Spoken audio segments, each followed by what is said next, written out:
नमस्कार, मैं हूं आपके साथ प्रगति शर्मा। 28 से 29 अक्टूबर की मध्य रात्रि को लगने जा रहा है साल का दूसरा और अंतिम चंद्र ग्रहण। चंद्र ग्रहण एक खगोलीय घटना है, लेकिन ज्योतिष शास्त्र में इसका खास महत्व होता है। इस बार इसकी महत्वता और भी बढ़ गई है, क्योंकि ये ग्रहण शरद पूर्णिमा के दिन मेष राशि में लगने वाला है। साथ ही इस बार राहु लग रहा है। चंद्र ग्रहण और क्या बन रहा है, ग्रहों का महासंयोग, क्या है इसका महत्व, क्या है ये संयोग, जिंदगी तबाह करने वाला या फिर जिंदगी संवारने वाला, किन राशियों पर क्या पड़ने वाला है असर, ये बताने के लिए हमारे साथ मौजूद हैं हमारे खास मेहमान पंडित अरविंद त्रिपाठी जी। बहुत बहुत स्वागत है आपका। जी, धन्यवाद। आज इन्हीं सभी सवालों पर हम आपसे बातचीत करने वाले हैं और अपने सवालों के जवाब भी ढूंढने वाले हैं। इस बार कह रहे हैं कि राहु लगने वाला है। कहा जाता है कि चंद्र ग्रहण का असर सभी राशियों पर पड़ता है और ऐसे में कई चीजें हैं जिनका ध्यान रखना जरूरी है। इसे कैसे देखा जा रहा है? अरविंद जी, सबसे पहले तो आपसे यही जानना चाहेंगे, कहा जा रहा है इस बार राहु में चंद्र ग्रहण लग रहा है। अगर ऐसा है तो इस परिवर्तन को कैसे देखा जा सकता है और इसका असर कितना पड़ेगा? जी देखिए प्रगति, यह वर्ष का अंतिम चंद्र ग्रहण है। कहते हैं कि चंद्रमा मन का कारक होता है, चंद्रमा मन सो चाहते। जब ये चंद्र ग्रहण लगेगा उस समय स्वाति नक्षत्र होगा और यह मेष राशि पर लगेगा। उस दिन शरद पूर्णिमा होगा, तो खास तौर से जब चंद्र ग्रहण लगेगा तो मेष राशि में चंद्रमा बृहस्पति राहु होगा, सिंह राशि का शुक्र होगा और तुला राशि का सूर्य मंगल बुध होगा, साथ में केतु, और कुंभ राशि का शनि होगा। तो जब ये चंद्र ग्रहण लगेगा तो जिन जिन देशों में लगेगा उन देशों पर व्यापक असर पड़ेगा। उसमें भारत में भी यह विजिबल है, दृश्य है।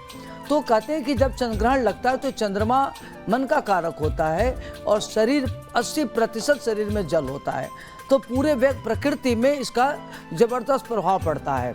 तो जब चंद्र ग्रहण लगेगा तो जिन जिन देशों में लगेगा सामुद्रिक तूफान आएगा।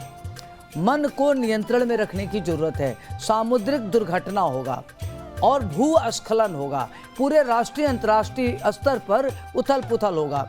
आर्थिक स्थिति डामाडोल होगी और राष्ट्रीय स्तर पर भी दिक्कतें आएगी। उसमें भारत की भूमिका बड़ी महत्वपूर्ण होगी। जो ये देश में युद्ध चल रहा है विदेशों में और कई जगह कई देशों में युद्ध चल रहा है, उस पर भी व्यापक असर पड़ेगा। कहते हैं कि चंद्रमा मन सो जाते, क्योंकि जब व्यक्ति निर्णय लेता है तो जब चंद्रमा के साथ राहु होता है तो कहते हैं कि वो कैटलिस्ट का काम करता है। अगर कोई फल 1 गुना देता है तो चंद्रमा के साथ बृहस्पति गज केसरी योग बना रहा है, वहीं बृहस्पति के साथ राहु और चंद्रमा ग्रहण योग बना रहा है। तो वहाँ राहु कैटलिस्ट का काम करके 11 गुना फल को बढ़ा देता है। तो देखा जाए तो इसमें एक गलत निर्णय लेने से युद्ध की स्थिति बनी रहेगी। अनेक देशों में तनातनी की स्थिति बनी रहेगी। उसमें विश्व युद्ध की भी संभावना बनी रह सकती है। बिल्कुल। तो पंडित जी, दूसरा सवाल भी चंद्र ग्रहण से जुड़ा ही होगा। आप बता रहे थे चंद्र ग्रहण का किस तरीके से असर पड़ सकता है और इस बार ग्रहण शरद पूर्णिमा के दिन लग रहा है। तो ऐसे में मैं जानना चाहूंगी कि लोगों के मन में ये भी आशंका होती है पूर्णिमा की शुभता पर कहीं इस बार ग्रहण का असर तो नहीं पड़ेगा? जी देखिए प्रगति, आपने बहुत अच्छा प्रश्न पूछा है। चंद्रमा को कहते हैं कि चंद्रमा मन सो जाते। चंद्रमा मन का कारक होता है, मन के हार हार है, मन के जीते जीत। शरद पूर्णिमा अपने सनातन धर्मों में बहुत बड़ा स्थान रखता है। जब शरद पूर्णिमा होती है तो उस दिन पूरे देश में लोग खीर बनाते हैं और चंद्रमा की प्रकाश में रख देते हैं। कहते हैं कि उस दिन चंद्रमा से अमृत की वर्षा होती है। तो इसमें 3 बातें महत्वपूर्ण है कि चंद्रमा बृहस्पति गज केसरी योग बना रहा है। तो गज केसरी योग के नाते जो खास तौर से जिनका मेष राशि है, इन लोगों को थोड़ा सावधान रहना है। हेल्थ वेल्थ को करके लेकर के सावधान रहना है, नंबर 1। नंबर 2, चंद्रमा के साथ राहु भी बैठा हुआ है जो ग्रहण योग बनाता है, तो मन की विकार हो सकता है, व्यक्ति की मानसिक उद्विग्नता बढ़ सकती है, व्यक्ति डिप्रेशन में आ सकता है। तो मेष राशि वालों के लिए यह ग्रहण बहुत अच्छा नहीं है। तीसरी प्रश्न ये उठता है कि शरद पूर्णिमा के दिन जो खीर बनाई जाए उस खीर को ग्रहण किया जाए कि न किया जाए। तो देखिए कहते हैं कि सूर्य ग्रहण में 12 घंटा पहले सूतक लग जाता है और चंद्र ग्रहण में 9 घंटा पहले सूतक लग जाता है। तो 2 बज के कुछ मिनट से सूतक लग जाता है।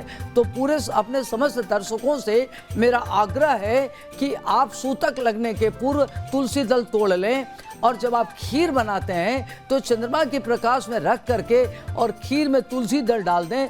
तुलसी दल डालने से जो उसकी एंटीबैक्टीरियल हो जाता है, तो जब ग्रहण लगेगा तो चंद्रमा में जो अल्ट्रावायलेट रेज निकलती है, जो प्रदूषित किरणें होती हैं, वो उस खीर में विष से बचाएगा, उसको सेफ रखेगा। तो उसमें आप खीर बना सकते हैं, खीर का सेवन भी कर सकते हैं, क्योंकि उस दिन चंद्रमा बृहस्पति एक साथ, ये बड़ा अद्भुत संयोग है, कई महायोग बन रहा है। यह योग अपने आप में बहुत महत्वपूर्ण है। और लेकिन जब कहते हैं कि 2 पापाग्रह हो 1 शुभग्रह हो, तो जब गुरु के साथ चंद्रमा होता है और गुरु के साथ राहु होता है तो गुरु चंडाल योग बना रहा है। गुरु चंद्रमा के साथ गज केसरी योग बना रहा है, तो गुरु और राहु का जो प्रभाव है या चंद्रमा राहु का प्रभाव है, उसको गुरु की शुभता के नाते वह डाइल्यूट हो जाता है, न्यूट्रलाइज हो जाता है। तो उसमें खीर आप बनावें, खीर को चंद्रमा के प्रकाश में रखें, खीर का सेवन करें, वह महाऔषधि का काम करेगा, निश्चित रूप से करेंगे, लेकिन तुलसी दल डाल के। और अगर आपके घर में दूध है, दही है, घी है, तो उसमें पहले से तुलसी दल डाल दें। लेकिन ये ध्यान रखें कि तुलसी जब तोड़ना है तो आप सूतक लगने के पूर्व तोड़ें। सूतक में तुलसी को नहीं तोड़ा जाता, मंदिर के कपाट नहीं छुए जाते, मंदिर में नहीं जाते, पूजा पाठ मंदिरों में नहीं करते, लेकिन अपने घर में बैठ के आप मनसा जाप कर सकते हैं। जी बिल्कुल। चलिए, बहुत बहुत शुक्रिया आपका। आगे बढ़ते हुए अब राशिवार जानते हैं कि चंद्र ग्रहण का राशियों पर क्या पड़ने वाला है असर, और उससे बचने के क्या करने पड़ते हैं उपाय। जी गुरुजी, ये तो आपने मेष से लेकर मिथुन राशि तक की जानकारी हमको पहुंचाई। आगे बढ़ते हुए रुख अब कन्या राशि का कर लेते हैं। इन राशिवार के लिए चंद्र ग्रहण कितना असरदायक इस बार रहेगा? जी जी देखिए प्रगति, हमने मेष राशि से लेके सिंह राशि के बारे में विस्तार से बताया। अब आइए हम बात करते हैं कन्या राशि की।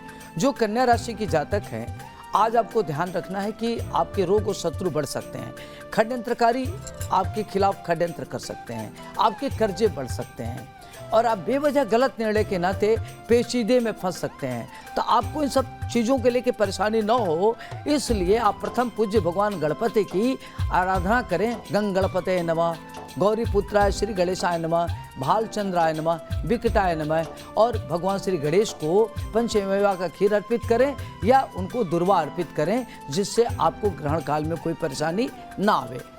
बिल्कुल। आगे बढ़ते हुए अब तुला राशि की भी बात कर लेते हैं। इस बार चंद्र ग्रहण कितना असरदायक इस राशि के लिए? जी देखिए प्रगति, यह ग्रहण जो वृश्चिक राशि वाले लोग हैं उनके अष्टम भाव में है।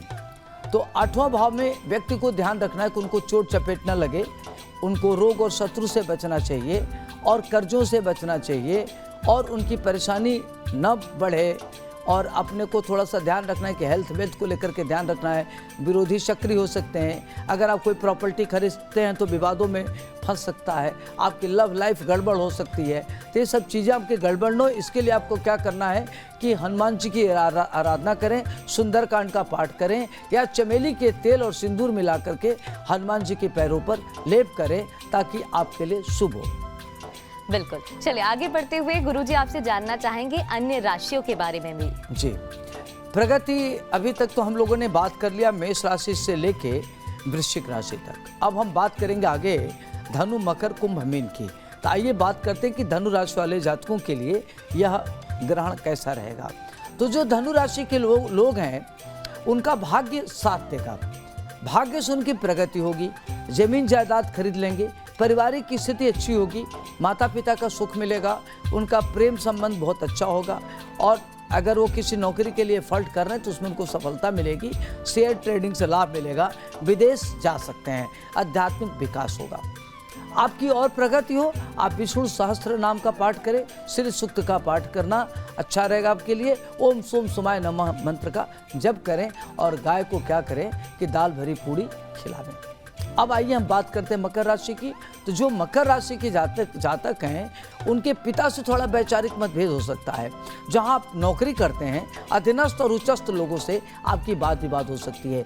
महिला मित्र के द्वारा आप पर किसी न किसी तरह का एलिगेशन लग सकता है, तो अपने को थोड़ा सा केयरफुल रहें। लेकिन आपके कर्म क्षेत्र में विस्तार होगा, आपकी प्रगति होगी, धन धान की स्थिति अच्छी होगी। और अच्छी हो इसके लिए आप क्या करें कि सरसों का तेल दान करें और ओम नमः शिवाय मंत्र का जाप करें। गायत्री मंत्र का जप करना आपके लिए लाभप्रद रहेगा। अब हम बात करेंगे कुंभ राशि की। तो जो कुंभ राशि के जातक हैं उनके लिए इनकम का जरिया बढ़ेगा, आर्थिक स्थिति आपकी मजबूत होगी, परेशानियां दूर होंगी, जो आपके रोग और शत्रु हैं परास्त होंगे, षड्यंत्रकारी विफल होंगे, प्रॉपर्टी को लेकर के जो आपकी समस्याएं हैं समाधान होगी। अगर कोई भी वाद विवाद चल रहा होगा तो समाप्त होगा। आपकी स्थिति और अच्छी हो, प्रॉपर्टी में और वृद्धि हो, कंस्ट्रक्शन का काम आगे बढ़ावें। इसके लिए आपको क्या करना है कि 11 बार हनुमान चालीसा का पाठ करें और गाय को रोटी गुड़ खिलावें और भगवान श्री गणेश जी को दुर्वा अर्पित करें। अब आइए हम बात करते हैं अंतिम राशि मीन की। जो मीन राशि वाले जातक हैं, आज आपको ध्यान रखना है कि आपके अंदर बहुत सारी फर्टाइल आइडिया है। तो आप कहीं गलत संस्कारों, कहीं गलत लोगों के साथ न फंस जाएं, कहीं आपकी एक गलत निर्णय आपको परेशानी में न डाल दे। तो आप किसी प्रकार का जोखिम भरा कार्य न लें, किसी स्टैंडर्ड से कोई लेन देन न करें। विदेश जाना चाहते हैं तभी विदेश जाने का प्रोग्राम निरस्त कर दीजिए। आयात निर्यात अभी करने से नुकसान हो सकता है, तभी आपको बचने की जरूरत है। खर्च पर कंट्रोल करें और ये ध्यान रखें कि अगर कोई भी खर्च करते हैं तो धार्मिक कार्यों पर करें और निर्माण कार्यों पर धन खर्च करें। कर्जा अर्जा न लें, नहीं तो आप परेशानियों में पड़ सकते हैं। इसके लिए आपको क्या करना है कि आपको कोई परेशानी न हो, श्री सूक्त का पाठ करें, भगवान श्री विष्णु जी की आराधना करें। ओम नमो भगवते वासुदेवाय नमः, ओम परमात्मने नमः या ओम श्रीं श्रीये नमः, इस मंत्र का जप करना आपके लिए श्रेयस्कर रहेगा। बिल्कुल, तो ये तो थी राशि की जानकारियां। इस बार राशिवार पर चंद्र ग्रहण अगर पड़ रहा है तो उसका कितना असर पड़ सकता है, और अगर असर पड़ रहा है तो किस तरीके से वो नियम का पालन करके इस असर को कम कर सकते हैं। बहुत बहुत शुक्रिया आपका।